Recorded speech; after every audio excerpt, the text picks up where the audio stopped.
proposons de voir maintenant la réalisation d'une coloscopie au bloc opératoire, un reportage de Patrick Loez et Fanny Mancini. Actuellement, la coloscopie de dépistage, elle s'adresse à 3 grands groupes de personnes. Tout d'abord, les personnes qui réalisent le test de dépistage FIT proposé par la Sécurité sociale, qui ont donc entre 50 et 74 ans, qui n'ont aucun symptôme, et dont le test est positif, c'est-à-dire qu'il existe du sang dans les selles qu'on ne verrait pas à l'œil nu.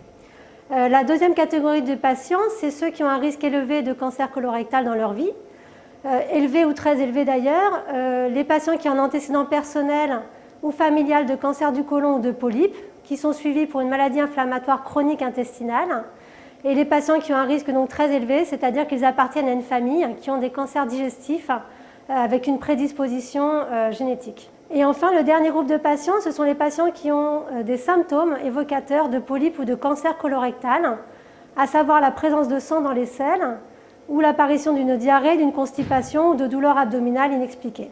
Dans ces cas-là, on réalise une coloscopie de dépistage. Le but de la coloscopie, il est double. Il est tout d'abord de pouvoir détecter un cancer qui sera pris, on va dire, dans les temps et qui pourra être opéré et traité donc à visée curative. Et elle va aussi permettre de détecter des polypes qui sont des lésions précancéreuses, qui sont à risque de dégénérescence dans les années qui viennent. Et en enlevant ce polype, on annule ce risque. Là, je fais une chromocoloscopie, c'est-à-dire une coloscopie avec une coloration de tout le côlon avec un colorant bleu qui permet d'analyser plus facilement le relief du côlon et donc de dépister des polypes que l'on appelle les polypes plans.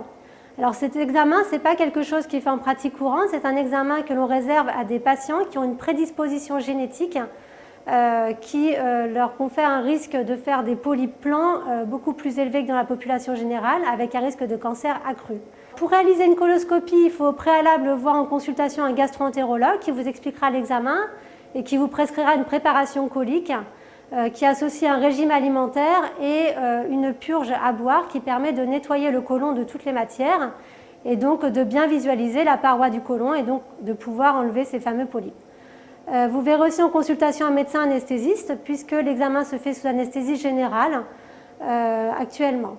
Cet examen est donc indolore puisque sous anesthésie, il se fait dans la majorité des cas en ambulatoire, c'est-à-dire que vous passez une demi-journée globalement à l'hôpital.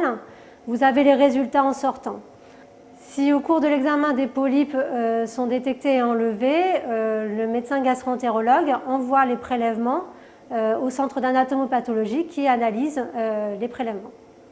En résumé, la coloscopie, c'est un examen relativement simple, bien toléré, qui a l'avantage d'être à la fois diagnostique mais aussi thérapeutique dans le même temps. C'est-à-dire qu'on va pouvoir enlever des lésions qui pourraient devenir un cancer au fil des années durant le même examen.